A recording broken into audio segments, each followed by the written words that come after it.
Union के राष्ट्रीय अध्यक्ष कॉमरेड विजय राघवन, CITU की राष्ट्रीय सचिव कॉमरेड AR सिंधु और यहाँ पर उपस्थित अखिल भारतीय खेत मजदूर और CITU का तमाम नेतृत्व और हरियाणा के कोने कोने से आए हुए तमाम मेरे मजदूर भाइयों और बहनों, आज ये ललकार रैली करनाल में थी और पूरा मीडिया ये पूछ रहा था कि आपने इस रैली का नाम ललकार रैली क्यों रखा और आपने ये करनाल में ही क्यों की।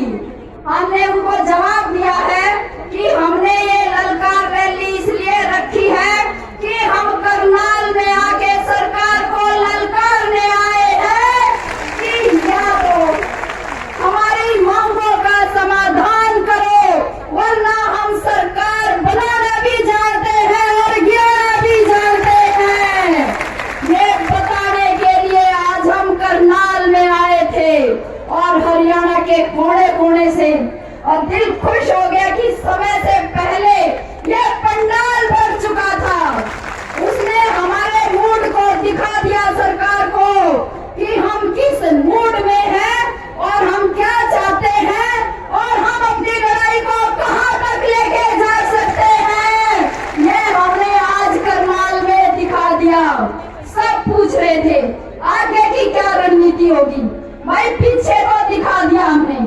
हमारे मजदूर जिस तरह से एकजुट हुए हैं हरियाणा के अंदर, और ये इसलिए हरियाणा सरकार की जो मजदूर विरोधी नीतियां हैं, इन मजदूर विरोधी नीतियों के खिलाफ आने वाले समय में हम शानदार संघर्ष करेंगे। ये हमने अपना मूड बना लिया है, ये हमने तय कर लिया है। 20,000 हरियाणा की आशा वर्कर पिछले 2 महीने से आंदोलन कर रही है। सरकार कह रही थी कि हम आशा वर्कर से बातचीत नहीं करेंगे। कई बार मुख्यमंत्री ने भी कहा मैं आशाओं से बातचीत नहीं करूंगा। विधानसभा में एक बयान भी दिया उन्होंने कि ये जो लाल झंडे वाले हैं ये बदमाशी करते हैं। यदि अपने हक की बात करना, यदि अपने हक और अधिकारों के लिए लड़ना यदि बदमाशी है, गुंडागर्दी है, तो ये गुंडागर्दी हम करते रहेंगे और तब तक करेंगे जब तक आपको सत्ता से उखाड़ के नहीं फेंक देते, तब तक हम ये करते रहेंगे। लेकिन ये ईमानदार हैं, खुद कह रहे हैं हम देशभक्त हैं, हम राष्ट्रभक्त हैं। और ये देशभक्त राष्ट्रभक्त इनके मंत्री, एक मंत्री बैठा दिल्ली में शरण सिंह, जिन्होंने 2 पहलवान लड़कियां थी, उन्होंने आरोप लगाया कि मंत्री ने हमारा यौन शोषण किया है। मोदी की नाक के नीचे महीनों तक हमारी खिलाड़ी लड़कियां जो विदेशों से मेडल लेके आई थी वहां पे बैठी रही, लेकिन मोदी जी ने उसका इस्तीफा नहीं लिया। हरियाणा के अंदर भी विधानसभा में हरियाणा का भी खेल मंत्री, हमारी जूनियर कोच जो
विरोध की सभी आवाज को दबाना चाहते हैं। ये आज मीडिया पे हमला कर रहे हैं। अभी आपके सामने प्रस्ताव पेश किया गया कि किस तरह से न्यूज क्लिक जो एक यूट्यूब का चैनल है, उस चैनल पे छापे मारे गए। उस पे 2 साल से उन्होंने केस डाल रखा था। उनके दफ्तर के अंदर तलाशी ली जा रही थी, ये कह के कि आपने 27 करोड़ रुपए एक चीनी नागरिक से जो है चंदा लिया है। और कोई इससे मोदी से पूछने वाला हो, ये अडानी का बिजनेस चलाने वाला एक चीनी नागरिक था। और वो सारी जगह से ये बात आ गई कि अडानी ने जो है फ्रॉड किया है, धोखाधड़ी की है, कहा अडानी पे कार्रवाई। लेकिन उस वक्त में मोदी की जुबान नहीं खुलती। हमारे सच्चे पत्रकार जो हमारे आंदोलनों को कवर करते हैं, जो आम जनता की आवाज उठाते हैं, आज उन पत्रकारों पे देशद्रोह का मुकदमा डाल के उनको जेल के अंदर डाला गया है। और वो कह रहे कि यदि ये देशद्रोह है, उन पत्रकारों ने भी कहा है यदि इस जनता की आवाज उठाना, यदि हमारे आंदोलनों को कवर करना ये देशद्रोह है, तो हमारे पत्रकार, बहादुर पत्रकार, वो भी कह रहे हैं कि हम ये देशद्रोह करते रहेंगे उनके लिए, क्योंकि मोदी देश है। मोदी के खिलाफ आवाज उठाना, देश के खिलाफ आवाज उठाना है उनके लिए। ये बात है, हमारे लिए जनता देश है। इस देश को बनाने वाले लोग जो कारखानों के अंदर, उद्योगों के अंदर, खेतों के अंदर, खलिहानों के अंदर और सेवा क्षेत्र के अंदर जो यहाँ हजारों लोग बैठे हैं, हम कह रहे हैं कि हम इस देश को बनाने वाले हैं, हम इस देश को चलाने वाले हैं। और यदि ये देशद्रोह है तो ठीक है, ये हमारी रगों में बसा हुआ है और हम ये करते रहेंगे। बात अब ये है कि आगे ये जो माहौल है कि जो खिलाफ बोलेगा उसको उठा के जेल में डाल दो, नारे लगाते रहो सड़क पे, हम नहीं सुनेंगे।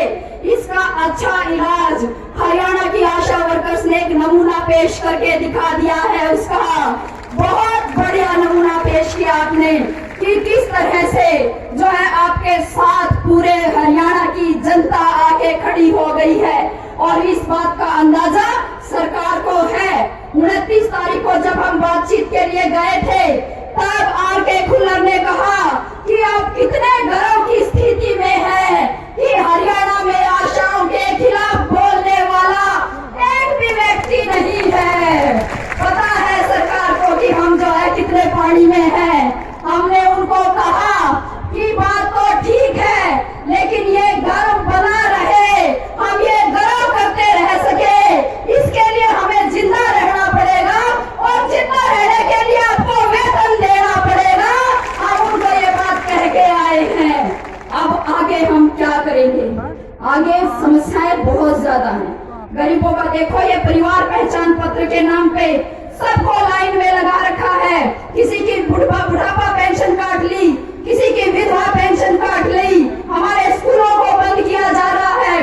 चिराग योजना लाके ये चाहते हैं कि सारे सरकारी स्कूलों पे ताला लगा दिया जाए और हमारे जो कमा के खाने वाले लोग हैं, मेहनत कश लोग हैं, उनके बच्चे सदा सदा के लिए अनपढ़ रह जाएं। ये काम वो सोचते हैं। तो इसके खिलाफ ये जो परिवार पहचान पत्र लाए हैं और उसमें अनाप शनाप आमदनी दिखा के हमारे राशन कार्ड काटे जा रहे हैं, बुढ़ापा पेंशन काटी जा रही है, उसके खिलाफ हमारे जो ग्रामीण सफाई कर्मचारी, चौकीदार, mid day meal worker, anganwadi की वर्कर, हेल्पर, वन मजदूर, आशा वर्कर्स, हमारी तमाम कैटेगरी जो आज आंदोलनों में है और जिनके आंदोलनों को आज सरकार अनदेखा करना चाहती है, उन तमाम जो है चीजों के खिलाफ और सबके लिए पक्के रोजगार की मांग को लेके, सबके लिए पेंशन की मांग को लेके, सबके लिए राशन कार्ड की मांग को लेके, उस राशन कार्ड पे 14 चीजें दिए जाने के लिए, सरकारी संपत्तियों को बेचे जाने के खिलाफ 3 दिन का मजदूरों का और किसानों का राज्य की राजधानी में पड़ाव होगा 26, 27, 28 नवंबर को। तो अपन 3 दिन के लिए अपने राज्य की राजधानी चंडीगढ़ में नवंबर में चलेंगे।